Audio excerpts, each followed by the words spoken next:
Hoje, o Mídia News recebe a vereadora reeleita Maísa Leão. Maísa tomou posse pela primeira vez na Câmara em outubro de 2022 como suplente e nesta eleição foi a segunda vereadora mais bem votada.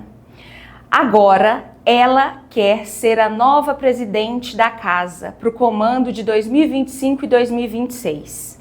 Vereadora, muito obrigada pela presença, seja muito bem-vinda. Gostaria de começar a entrevista com a seguinte pergunta: como estão as articulações para essa nova formação da mesa diretora? Obrigada pelo convite, é muito bom estar aqui com vocês. É bem verdade que depois do segundo turno é que as coisas realmente se aqueceram, porque o prefeito eleito faz muita diferença. A gente sabe que a Câmara ela é independente, mas querer que o mandato do prefeito seja um mandato que tenha governabilidade é uma preocupação genuína. Então, depois do segundo turno, as conversas se aqueceram. Eu, desde o primeiro momento, disse que estou preparada para encarar um cargo de presidente, mas que por vaidade eu não acabaria com a chapa. Então, nós formamos, logo após o segundo turno, e já estávamos conversando entre o primeiro e o segundo turno, uma chapa que tem um núcleo duro, que são amigos, que são pessoas que a gente já trabalhava juntos, com exceção do Daniel Monteiro, que foi eleito agora, né, do meu partido, Republicanos, que logo entrou nesse grupo, e a gente está determinado que esse grupo esteja na mesa. Eu coloquei meu nome, o Demilson colocou o nome dele, e outras pessoas dentro dessa chapa também colocaram seus nomes, a vereadora Michele, e lógico que cada um está pleiteando ali o seu espaço, mas existe um combinado entre nós de que a gente vai analisar os votos. Então, se a gente chegar num momento que a Maísa tem 14 votos, o Demilson tem 17, né, ou a Michele tem 18, ou a Maísa tem 20 votos, já pensou? Então a gente vai bater o martelo com essa capilaridade para a gente entrar com segurança para garantir a mesa diretora. Já conversamos com o prefeito eleito para que ele fique tranquilo, que pelo menos nessa chapa ele terá governabilidade. Não é uma chapa que estará no colo do prefeito, porque isso não é bom, mas não é uma chapa que faz oposição por oposição. Conhecendo um pouco do perfil dele, a senhora acha que ele pode se intrometer, colocar o dedo ali mesmo e ajudar nessas articulações? Eu acho que nas pequenas articulações, nas minúcias, não. Mas eu tenho certeza que ele vai, sim, interferir de alguma forma no resultado. Se ele vir uma movimentação muito grande de pessoas que podem atrapalhar a governabilidade dele, certamente ele vai interferir, porque seria inocente da parte dele. Nenhum prefeito anda sem uma Câmara, pelo menos, equilibrada. Então não precisa ser uma Câmara do prefeito, uma mesa do prefeito, mas precisa ser equilibrada. Nessa questão de mesa diretora ainda, Maísa, gostaria de saber se a senhora pretende pleitear o cargo de presidente da Câmara e, se sim, se acha que teria voto suficiente para conquistá-la. Você já disse que tem essa questão de analisar os votos, né? Eu queria saber se isso também já está acontecendo e quantos votos vocês já têm mensurado para a chapa. Nós temos mensurados hoje 14 votos, daqueles que olharam nos nossos olhos e disseram: estamos juntos. A gente não é inocente, sabe que essas coisas podem mudar, mas desses 14 votos são pessoas que a gente confia, porque assim, seria incoerente da minha parte estar numa chapa onde fosse majoritariamente a base de Emanuel Pinheiro. Eu que fiquei na oposição desde o princípio, não me sinto confortável ali com a base do prefeito. Então, a chapa que nós temos, ela majoritariamente é de oposição ao prefeito Emanuel Pinheiro e de pessoas que estão em primeiro mandato. A gente tem hoje 14 votos, se a eleição fosse hoje, a gente venceria, né? Dentro dessa conjuntura, os nomes que nós mais conversamos para ser o cargo de presidente foi o meu nome e o nome do vereador Demilson Nogueira. Então, esses dois nomes são os nomes, né, da maior conversa. Mas a gente está ainda conversando com o prefeito Abílio, a gente está conversando com o deputado Max Russi, com outros nomes que fazem parte, de certa forma, né? ele é o presidente da Assembleia, a gente sabe que os poderes, eles se cruzam em determinados momentos, então se de repente lá na frente o Demilson e eu virmos que nós estamos atrapalhando a chapa, a gente entre nós, sem nenhuma novidade, não vai ser colocado um novo elemento ali, a gente pode sim decidir para ir para a vice-presidência, para ir para a primeira secretaria, então não está cravado o nome, mas eu falei para eles que era o meu desejo, tem 8 mulheres, por que não uma presidente mulher? Mas aí nesse jogo a senhora brigaria com a Michelle pelo cargo, dentro desse grupo? Ou ela está se mostrando... Na verdade, não. Na verdade, eu acho que a briga, né, entre aspas, né, uma briga, a disputa seria entre um homem e uma mulher, sabe? Porque nas negociações tá bem confortável entre eu e a Michelle. Eu poderia ser presidente, ela primeira vice, sem problemas. Eu acho que eu e a Michelle é o de menos. O duro é uma mulher presidente, porque é um conceito em que a gente tem 21 homens, né, 8 mulheres, então, perdão, 21 não, né, a gente tem 19 homens, 8 mulheres, então a gente, é um conceito novo, né, eu acho que os homens não imaginam uma Câmara com uma mulher presidente. Então, e aí vem essa proposta de vocês. E como é a maioria, independente do grupo, como convencer eles de que é importante ter uma mulher? Porque é lógico que, naturalmente, ninguém vai falar assim, não queremos uma mulher no poder. A gente fala que até dentro do machismo tem coisas inaceitáveis, né? Esse discurso não soa bem, né, para os eleitores. Mas quando vai ali para o tete-a-tete, eles são condescendentes com eles mesmos. Sim. Como fazer eles mudarem de opinião e se vocês estão preparadas realmente para a guerra, porque é uma guerra? Olha, eu acho que o mais difícil é, por exemplo, na hora que acabou a eleição, muita gente chegou para mim e falou assim, nossa, 8 mulheres, se juntem, façam uma chapa de vocês. Isso eu já posso dizer para você que é impossível, infelizmente. Então, assim, eu fiz uma campanha independente justamente para eu não ter que receber ligação de ninguém dizendo como eu devo votar e como eu devo agir. Mas não é a realidade de todas as mulheres e eu nem posso colocar essa culpa nelas, porque muitas pertencem a grupos, elas já pertenciam a esses grupos. E se o grupo definir que não é Maísa, que não é Michelle, ela não vai poder se rebelar agora porque ela estava no grupo, a proposta era de grupo. Então, a gente não pode dizer que a gente tem 8 mulheres independentes que chegaram ali isoladas, elas fazem parte de grupos e é coerente da parte delas não abandonarem. Então a gente não tem essa coisa de as mulheres vão se unir, fazer um grupo delas e os homens vão ter que entrar. Isso não vai acontecer. Então a negociação vai ser olho no olho ali, voto a voto, quem tem na caneta mais compromissos dos vereadores todos. E a senhora está preparada para isso? Porque a gente sabe que publicamente esse jogo é muito limpo, muito bonito, com um discurso muito maravilhoso. Mas nos bastidores é sujo. A senhora está preparada para concorrer com esse possível jogo sujo de possíveis adversários desse grupo que não faz parte de vocês, desses outros 13? Olha, eu não vou ser inocente, né? As pessoas que nos assistem, talvez elas não saibam dos bastidores da política, mas a gente sabe que tem negociações que podem acontecer, que são negociações que eu não faria. Então, se for necessário, como algumas pessoas dizem, vender a mãe para pagar essa conta, não, eu não estou disposta. Eu estou preparada para fazer gestão, para fazer uma proposta de uma Câmara de Vereadores que não seja mais chamada de Casa dos Horrores. Eu acho que o grande objetivo é elevar a Câmara de Vereadores para a população cuiabana e preparada para reformular o regimento interno da casa, que, a meu ver, está defasado, não cobre diversas áreas que precisam ser cobertas, e revisar também a estrutura dos gabinetes, porque muita gente fala olhando de fora, e eu falava isso quando eu era, né, apenas uma eleitora, o vereador ganha muito, o vereador tem estrutura, mas o que a gente sabe lá dentro hoje é que os assessores dos vereadores não têm tanta estrutura assim, os gabinetes não têm estrutura. Para você ter uma noção, o meu gabinete tem 10 pessoas trabalhando. Quando eu entrei na Câmara, eu recebi 3 celulares e 3 computadores. eu que me vire para dar valor aos meus assessores e comprar 7 celulares, 7 computadores, 7 cadeiras, porque tudo que eu recebi foi 3, 3 e 3. Então você precisa ter um amor. Durante os primeiros 4 meses eu não usei meu salário e eu apliquei o meu salário, que deveria ser meu para minha vida pessoal, no gabinete, para que ele tivesse estrutura para atender a minha equipe. Então eu penso que isso tem que mudar. A Câmara tem que dar estrutura para os vereadores, revisar o regimento e se preocupar em elevar o nível da Câmara para a população. A senhora comentou dessa questão estrutural da Câmara. O Chico deu uma entrevista aqui para o Media News e disse que durante o mandato dele, ele reformou diversas secretarias, concedeu estrutura à Câmara.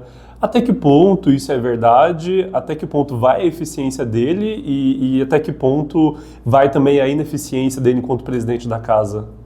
Olha, eu cheguei no final do Juca, né, e entrei, o Chico já estava eleito no começo do Chico. Eu posso dizer para vocês que o Chico é bem melhor que o Juca, mas isso não significa que o Chico seja o melhor de todos os tempos ou o ideal, porque eu penso que muita coisa pode e deve melhorar. Então, as secretarias, realmente, o Chico reformulou, ele reestruturou a parte de educação, né? Os meus assessores fizeram todos os cursos disponíveis, teve cursos muito bons e isso é importante, mas muita coisa ficou a desejar. Por exemplo, o auxílio alimentação dos servidores de gabinete. Isso foi um pedido desde o começo, porque a gente tem para os servidores da casa um auxílio alimentação de R$ 1.500, um auxílio vultoso, mas que bom, né? Eles estão super bem guarnecidos. E para os servidores dos gabinetes, R$ 300. Eles comem do mesmo jeito e ali no entorno da Câmara é caro. Não é justo que a minha assessora de comunicação, que ganha ali um salário de R$ 2.000, que é o salário base lá do gabinete, porque a maioria dos meus salários são acima de 4, 5 mil, porque eu penso que ninguém vai trabalhar tanto quanto eu gosto de trabalhar ganhando pouco. Imagina que ela ganha 2.000, que é o menor salário do meu gabinete, e ela tem que gastar 1.500 para comer. Que é a realidade. Se ela for, então ela tem que fazer marmita, ela tem que acordar 4 horas da manhã. Então por que a gente não pode repartir um pouco mais esse orçamento para dar uma estrutura principalmente para o servidor de gabinete e a gente deu só estrutura para o servidor de carreira? O servidor de carreira, a gente sabe que ele é muito mais ligado ao presidente do que aos vereadores. Então eu acredito assim que o Chico foi melhor que o Juca, mas que dá para ser melhor que o Chico. E o Chico é um candidato à reeleição da presidência. Analisando esse contexto, Maísa, você acredita que vale a pena a reeleição dele? Não acredito e eu não conheço os votos que ele tenha para a reeleição. Eu acho que ele teve a oportunidade dele. Eu não tenho nada a reclamar do Chico comigo, ele sempre atendeu, né, os meus pedidos, mas eu também sou muito correta com o regimento, então eu não peço nada demais.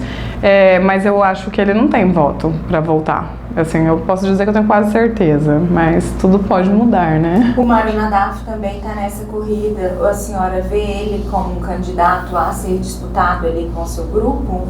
Olha, eu vejo de candidato a disputar com o nosso grupo o Jefferson, que é a pessoa que mais está movimentando. Pastor Jefferson.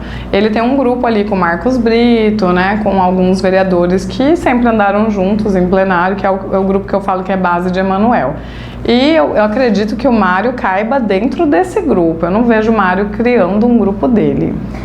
Vereadora, a senhora, no segundo turno, apoiou o candidato derrotado Lúdio Cabral. Ou se manteve neutra ali, né? Mas desculpa, perdão, eu vou retornar. A neutralidade disse muito, né, da senhora nesse segundo turno. A senhora não apoiou o candidato vencedor, Abílio Brunini. E isso, nos bastidores, tem gerado um comentário do tipo de dificultar essa sua possível pretensão à presidência. A senhora acha que errou a não anunciar esse apoio escrachado, né, a ele? E a senhora teria feito diferente se fosse hoje? Não teria feito diferente. Eu fiz com muita segurança. Na verdade, eu não fui contra o Abílio e eu não fui a favor do Lúdio. As pessoas falam muito assim, você vai ficar isentona, vai ficar neutra. Neutra é sabonete, né? Eu fui independente. É muito difícil você ser independente. Eu fui independente desde o primeiro turno. O meu partido estava com o candidato Botelho. Nós indicamos o vice. Eu cheguei lá atrás a ser convidada para para, né, uma sondagem para ser vice do candidato Botelho. E quando eu não participei do plano de governo, não participei de muitos momentos cruciais de campanha, logo no início da campanha eu falei para todas as pessoas no entorno do candidato Botelho que eu não iria entrar na campanha, porque eu não entro em nada que eu não ajudei a construir e que eu não acredito. E naquele modelo de campanha que eles fizeram, eu preferi ficar fora. Isso teve um preço para mim. Eu tive que dar respostas duras, sabe? Eu podia estar no bonde da alegria e eu não entrei. No segundo turno, as pessoas estavam entrando nos bondes da alegria para apostarem no futuro, e eu aposto na população.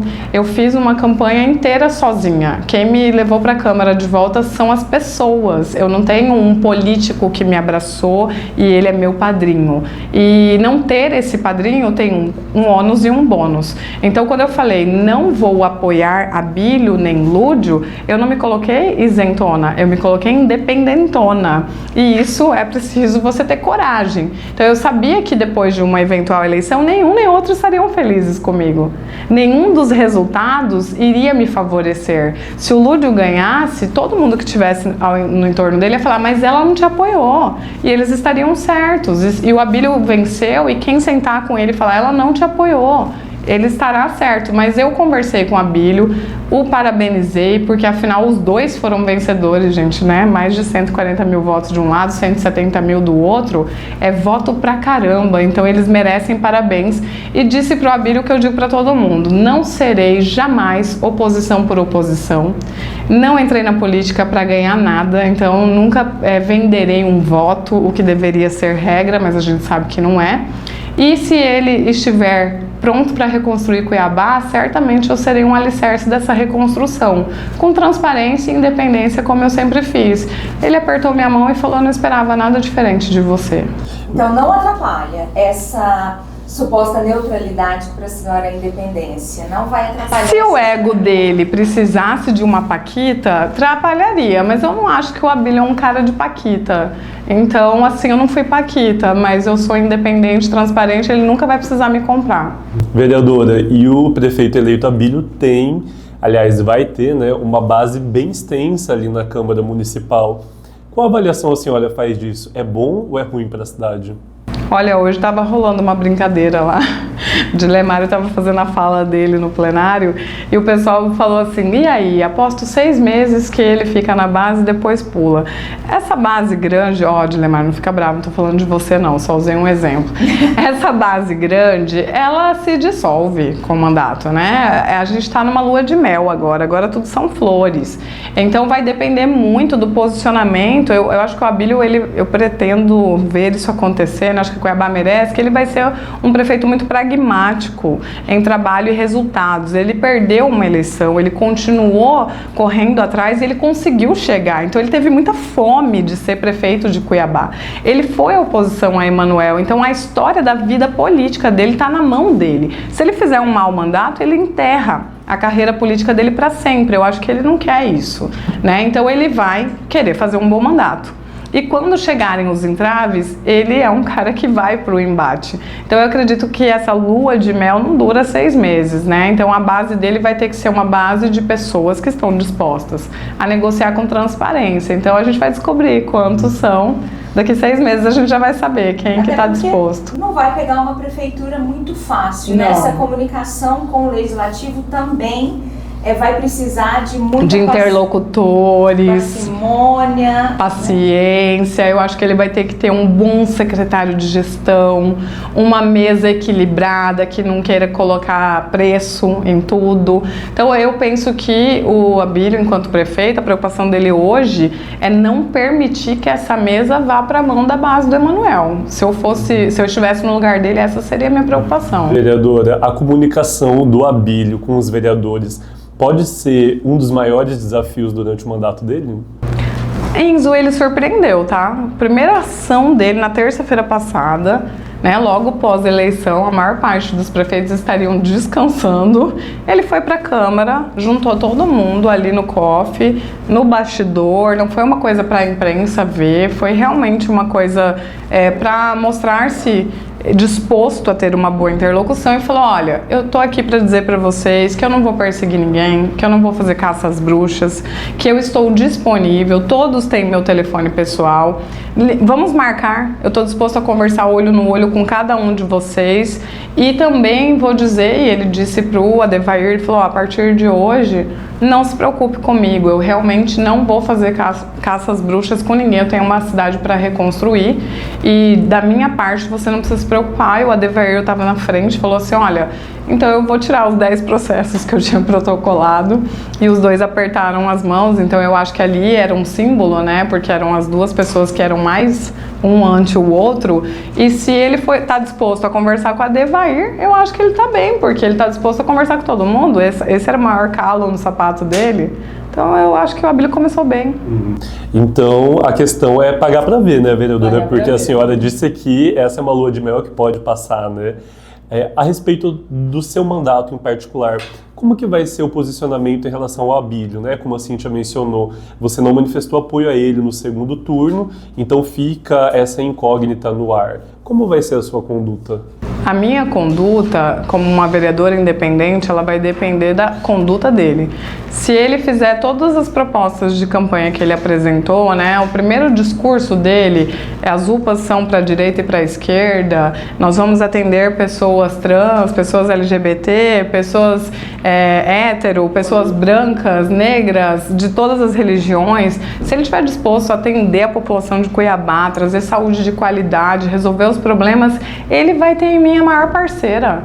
Então ele só vai ter oposição da minha parte quando ele for excludente, quando ele for injusto, quando ele for corrupto. Eu não imagino que ele vai chegar fazendo corrupção, mas se ele for, eu tô pronta para fiscalizar e denunciar. E se ele trouxer, como ele prometeu, a casa do autista, transformar as TDIs em PDIs, né, e fazer todo o trabalho com as CADs, acabar com o contrato com a Conviva e tudo aquilo que ele se comprometeu, nossa, eu estarei ali só ajudando. Perfeito. Agora passando um pouquinho para essa questão do seu partido, né? O vice-governador Otaviano Pivetta, que é do Republicanos, confirmou o interesse já há alguns meses a disputar o governo em 2026. Como que a senhora avalia esse cenário? Ele tem esse perfil, ele tem essa capacidade de gerir um estado como Mato Grosso? Olha, a capacidade ele tem com certeza. Ele é meu governador. Então esse aí eu não serei independente, esse aí eu serei tiete. Porque ele trabalha muito. Então capacidade de gestão, capacidade de trabalho, de execução é o que ele mais tem. Qual que é o desafio do nosso vice-governador? A capacidade política, né, de sair lá do trabalho, porque para ele tudo é perda de tempo. Se ele não estiver trabalhando, se ele não estiver executando, ele não se sente útil. Só que a política, ela também é feita de paixões. As pessoas votam em quem elas gostam. E por que que eu gosto, né, do vice-governador Otaviano Pivetta? Porque eu conheço o Lucas. Porque eu já fui atendida numa unidade de pronto atendimento de UPA, lá de Lucas. E eu sei que lá, quando eu entrei, eu falei: gente, será que isso aqui é público? Fiquei na dúvida, porque tem cara de privado, de tão bom que é. A educação de Lucas, as pessoas entram na fila para a escola municipal. Então, o que ele fez em Lucas e todas as interações que eu tive com o vice-governador me mostraram alguém que é muito capaz de gerir e fazer. Agora, as pessoas precisam conhecê-lo.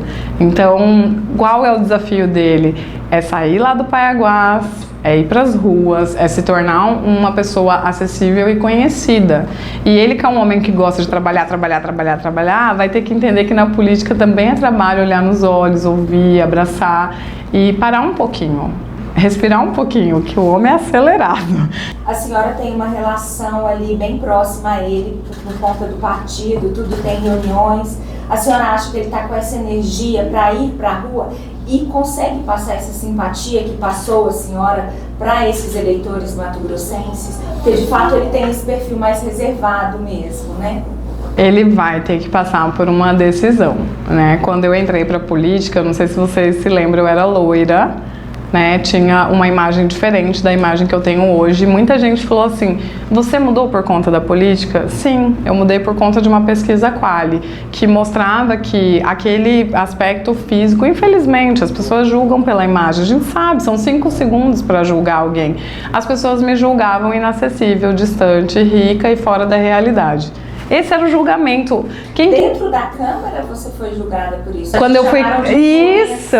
Ai, que a influencer vai vir ensinar maquiagem. Não só uma vez, né? Machismo, preconceito, tarará. Então eu poderia fincar o pé e falar: eu vou ficar aqui loira de batom pink com brincão. E aí eu ia perder a eleição. Porque as pessoas não iam ter oportunidade de me conhecer no trabalho. Então eu estive disposta a me despir de uma imagem que criava repulsa para que as pessoas me conhecessem. Talvez agora eu possa até voltar a me trajar do jeito que eu me trajava antes, porque agora já me conhecem. Então ele vai precisar superar ali o jeitinho de ser dele, que é um jeitinho de ser que não conecta, né, com a população, porque a população sente assim: nossa, mas é um homem distante, não parece comigo. Então não é criar um personagem, mas é atenuar essas objeções. Eu tomei a decisão, fiz, deu certo, então eu espero que ele esteja disposto. Vereadora, ainda nesse cenário de 2026, há a possibilidade do PL se aliar à União Brasil.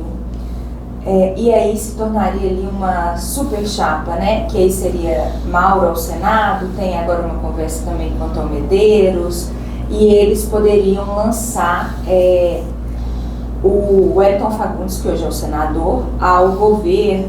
Algumas matemáticas aí da política, mas a gente sabe que o PL é forte aqui por conta do bolsonarismo.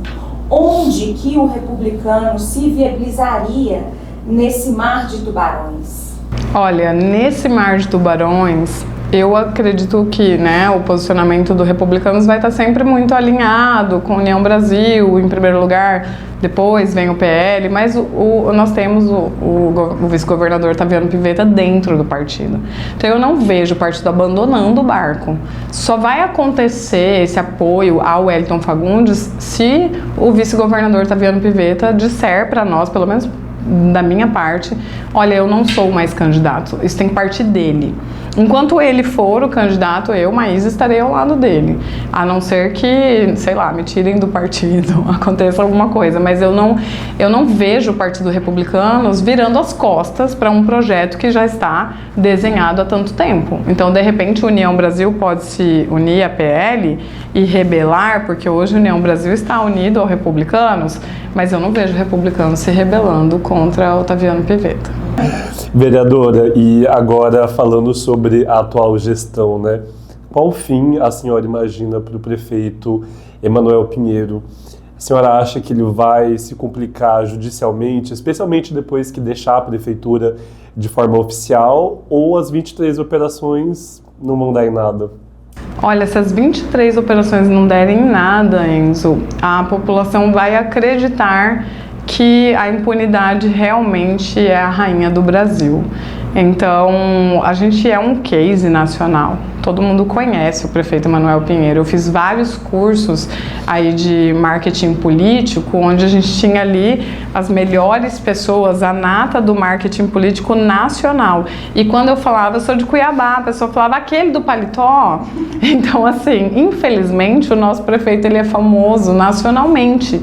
Então, assim, eu não tenho nada contra a pessoa de Emanuel Pinheiro, mas eu quero muito que ele se torne inelegível, que ele responda pelos crimes que cometeu e que ele não possa vir candidato a nada em 2026. Então eu gostaria muito que isso acontecesse. Apesar desse, gostaria dessa, porque a senhora viu de perto e viveu de perto as mazelas da corrupção, a senhora acredita que ele pode ter força política para disputar uma eleição, por exemplo, em 2016? Isso é independente do cargo, pelo que a senhora conheceu ali e sabe, especialmente dos bastidores? Olha, ele tem muita gente fiel, né? Ele tem muita gente fiel. Todos que falam, né, que tem essa fidelidade a ele, dizem que ele cuida muito bem dos dele. Então, assim, ele cuidou muito mal do povo, ele cuidou muito mal de Cuiabá. mas os dele, quem era ali do núcleo dele, se sente muito bem amparado e cuidado. Então eu acredito que ele consegue se eleger deputado se não se tornar inelegível, se não for preso. Mas eu confio na Polícia Federal, no GAECO, no NACO, no Ministério Público, e imagino que ele não vá ter esse fim, porque é muita coisa. E estarei assistindo para ver, mas se ele entra para o pleito em 2026, eu acredito que ele tem força de se eleger sim, para deputado estadual, federal não. Maísa, você falou dele, cuidados dele, então talvez tenha faltado isso para o Emanuel, tratar Cuiabá como dele, como sua responsabilidade de fato, sobre esse carinho que ele diz ter, mas que talvez quando a gente vê o concreto não há? Olha, entre Emanuel e Cuiabá existe um relacionamento abusivo, né? Existe um agressor. A gente pode dizer que se Cuiabá fosse uma mulher, ela poderia ir na delegacia e enquadrá-lo na Maria da Penha. Então, faltou nele condescendência com o povo, porque não são só desvios de corrupção e uma dívida de 2 bilhões de reais que será herdada. São pessoas que morreram esperando uma cirurgia eletiva que não aconteceu, pessoas que na pandemia não tiveram um leito de UTI, e eu estava fiscalizando e encontrei uma sala com 37 leitos desmontados no momento em que Cuiabá não tinha nenhuma UTI. Então é muito sério o que ele fez, e eu que conheci os bastidores posso dizer que exatamente isso. Se Emanuel fosse uma mulher, se Cuiabá fosse uma mulher, ela poderia ir na delegacia, Emanuel teria que usar tornozeleira, a medida protetiva estaria instalada e ele seria afastado de nós. Vereadora, e a senhora considera que os apoiadores do Emanuel na Câmara, né, a base ali do prefeito, fizeram parte desse relacionamento tóxico e talvez sejam dignos também de serem investigados, de terem o mesmo fim de Emanuel? Com certeza, a população deu uma resposta, né? Muitos deles não conseguiram voltar. Essa renovação aconteceu especialmente na base de Emanuel. Se a gente for olhar o número de vereadores que não voltaram, a majoritária parte deles foi base de Emanuel. Então foi uma resposta do povo. Muitos até falam assim que aquele meu vídeo foi a guilhotina de um corpo caído, que eu fiz um vídeo dizendo sobre os vereadores que faltaram o dia da votação da comissão processante que aconteceu na semana da eleição. Mas não é o faltar. Foi tudo, né? Ninguém vai ser eliminado de uma vaga na Câmara de Vereadores por conta de uma falta. Então, essas pessoas, certamente, o povo já separou um pouco. Aqueles que conseguiram voltar, se forem, né? Se a gente vislumbrar Emanuel numa possível delação, eu acredito que podem ser citados. Uma delação do Riva, uma nova delação Exatamente, do Riva. Né? Eu espero que Emanuel, depois de sair do cargo, responda, assim como o Riva respondeu, né? E conte tudo para nós. Perfeito, muito obrigada, vereadora, pela entrevista, foi uma satisfação. Foi ótimo, vereadora, obrigado.